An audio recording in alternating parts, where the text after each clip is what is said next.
సరే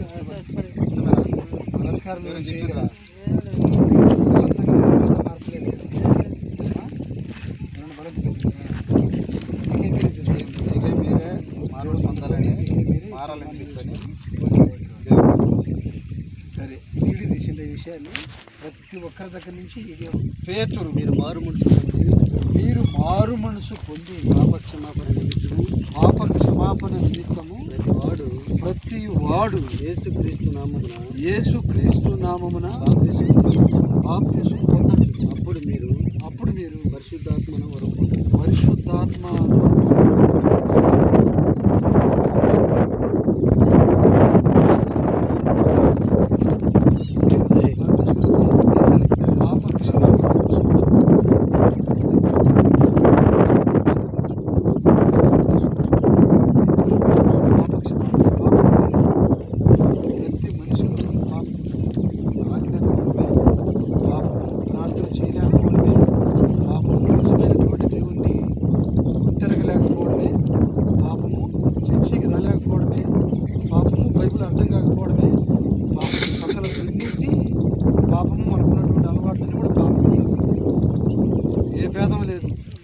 అందరూ పాపం చేసి దేవుడు అనుగ్రహించే మనం పొందలేకపోవచ్చు.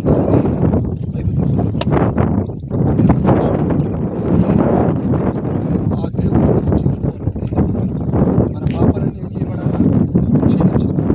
క్షమించబడాలంటే కూడా పాపం యేసుక్రీస్తు ఒక్కళ్ళని పాపము లేదని బైబిల్ చెబుతుంది. కాబట్టి ఆయన మరి సన్నిధిలో మనము క్షమాపణ అడిగి మన పాపాలు చెప్పండి. మీరు అందరూ దేనికోసం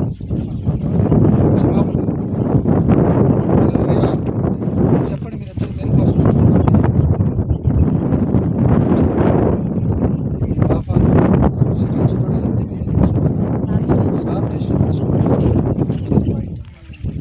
ఇక రెండోది కూడా చూద్దాం. మన బైబిల్ గ్రంథంలో మార్క్స్ 16వ అధ్యాయము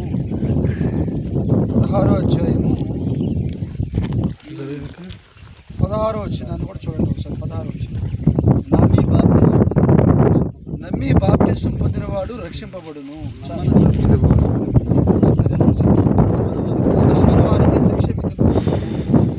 ఎవరైతే నమ్మలేదో, ఎవరైతే బాప్తిస్మం తీసుకోలేదో వాళ్ళకి శిక్ష అనేది ఉంటుంది అనమాట. ఇక్కడ కాదు, మరణించిన తర్వాత మన ఆత్మకు దేవుని దగ్గర నిలబడాలి. మనం ఈ లోకంలో మనం ఏమైతే చేసినామో వాటన్నిటి నిమిత్తమే దేవుడు ఎక్కడుతాడు.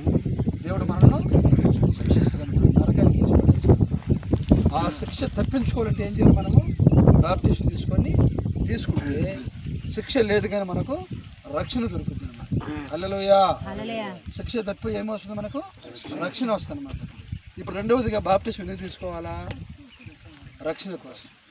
ఫస్ట్ ఏమో మీ పాపాలు క్షమించబడడం కోసం. రెండవది మీరు శిక్ష తప్పించుకొని రక్షణ పొందడం కోసం. శిక్ష లేదు మీకు, మీరు రక్షించబడటం. హల్లెలూయా. మీకు నరకం లేదు, పాతాళ శిక్ష లేదు, దేవుని తీర్పు మీకు లేదు, కానీ మీరు రక్షించబడతారు, దేవుని కాపాడతారు. హల్లెలూయా. ఇది రెండవ పాయింట్. ఏమని? రక్షణ పొందడం కోసం. నరకం నుంచి రక్షణ, అగ్నిగుండం నుంచి రక్షణ, పాతాళపు లోయ నుంచి కూడా రక్షణ కలుగుతుంది అన్నమాట. మనకు బాప్టిజం తీసుకుంటాం. ఇది మీకు పాతాళం లేదు, నరకం లేదు, నరక శిక్ష లేకుండా దేవుడు బాప్టిజం తీసుకుంటున్నాడు కాబట్టి. హల్లెలూయా. ఇక మూడోది కూడా చూద్దాం. అపోస్తుల కార్యంలో ఉంది. అపోస్తుల కార్యం 2వ అధ్యాయము త్వరగా 38 వచ్చిన వాక్యం. పేతురు మీరు మారు మనసు పొంది పాపక్షమాపణ నిమిత్తము అప్పుడు సరే మొత్తం అది కూడా చదువుతుంది. మీరు మారు మనసు పొంది పాపక్షమాపణ నిమిత్తము ప్రతివాడు యేసుక్రీస్తు నామమున బాప్తిస్మం పొందండి. అప్పుడు మీరు పరిశుద్ధాత్మ వరమును వరము కోసం దేవుడే మీ పాలిట ఏమైతుందంటే బాప్తిస్మం తీసుకుంటే